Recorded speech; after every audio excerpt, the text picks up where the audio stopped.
विजेडी नेता प्रफुल्ल सामलकर पुआ प्रयास कांति पद्म धरिबा परठू जारी रहितबा राजनैतिक बयानबाजी रे लागुना विराम 200 कोटी दुर्नीति अभियोग सहित ईडी तदंत प्रसंग उठाई बीजेपी को निशाना करथिबा कांग्रेस को काउंटर करिसेंती प्रयास कांति सामल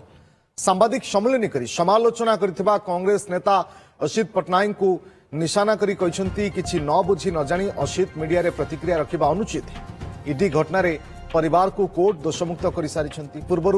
बरपदा इंजीनियरिंग कॉलेज कथा कहू नथिबा असित एबे केमिति मने पड़िला बोली कहिसेंती प्रयास कांति निजे कौनसी वार्ड मेंबर की सरपंच न होई राज्य बीजेपी सभापति को आक्षेप करने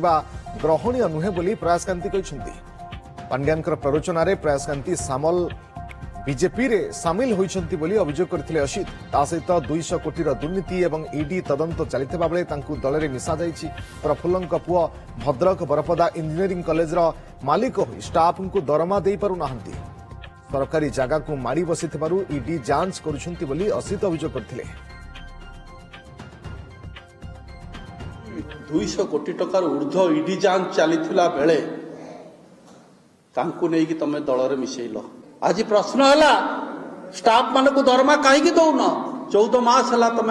स्टाफ माने दरमा पाईना केते टंकार भाग बांटिला जोटा भद्रकवासी गली कंदी कथा होती चा खटी कथा होती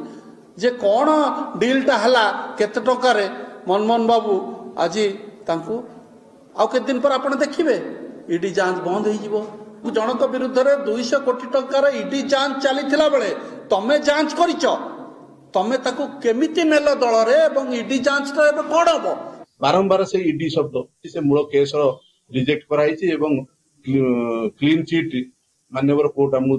ईडी कोटी फाइनल चार्जसीट एठी रूल सामल विरुद्ध रे लिखिनी तेणु आपण एते व्यथित कहीं व्यस्त कहीं जो सभापति आमको आज आम एप्लिकेशन को एक्सेप्ट करके कोले नहीं मु अनुरोध करी जदि कौन दिन एडवर्स रिपोर्ट ईडी आसे सी मत दलू बहिष्कार करदे जे ना ए प्रकार लोक आम दल नवा उचित जो कथा को लेकिन बुलू भाई ये सब जिन कर सब मनगढ़ा कहानी कहते तेणु आम रागटा आम सुझातु सेठी जाइए से कॉलेज कथा कहले कौन हम सेठी किसी ना सब क्लीन कोर्ट क्लीन कर